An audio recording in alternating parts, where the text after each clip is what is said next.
Ruth Chapter 1.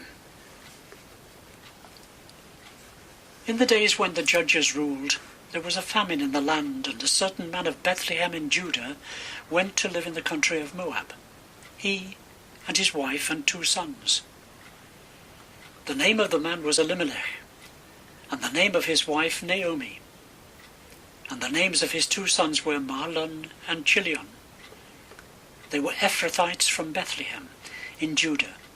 They went into the country of Moab and remained there.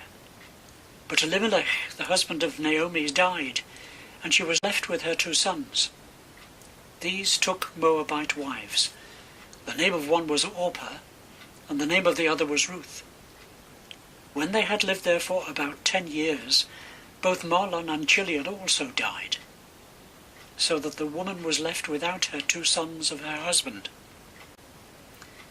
Then she started to return with her daughters-in-law from the country of Moab, for she had heard in the country of Moab that the Lord had had consideration for his people, and given them food.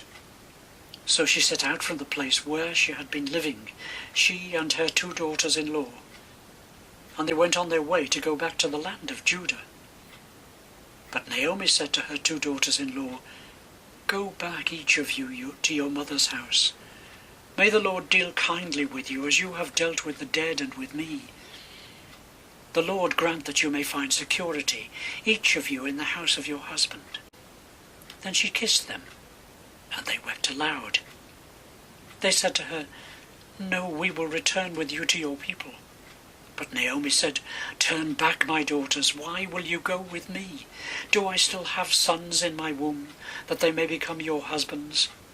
Turn back, my daughters. Go your way, for I am too old to have a husband. Even if I thought there was hope for me, even if I should have a husband tonight and bear sons, would you then wait until they were grown? Would you then refrain from marrying? No, my daughters, it has been far more bitter for me than for you, because the hand of the Lord has turned against me." Then they wept aloud again. Orpah kissed her mother-in-law, but Ruth clung to her.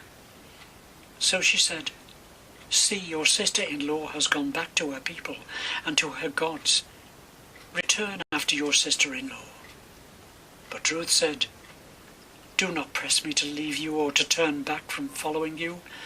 Where you go, I will go.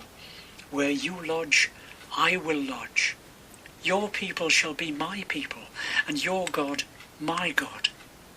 Where you die, I will die. There will I be buried. May the Lord do thus and so to me, and more as well, if even death parts me from you." When Naomi saw that she was determined to go with her, she said no more to her. So the 2 of them went on until they came to Bethlehem. When they came to Bethlehem, the whole town was stirred because of them. And the women said, "Is this Naomi?" She said to them, "Call me no longer Naomi, call me Mara, for the Almighty has dealt bitterly with me. I went away full, but the Lord has brought me back empty. Why call me Naomi, when the Lord has dealt harshly with me, and the Almighty has brought calamity upon me?" So Naomi returned together with Ruth the Moabite, her daughter-in-law, who came back with her from the country of Moab. They came back to Bethlehem at the beginning of the barley harvest.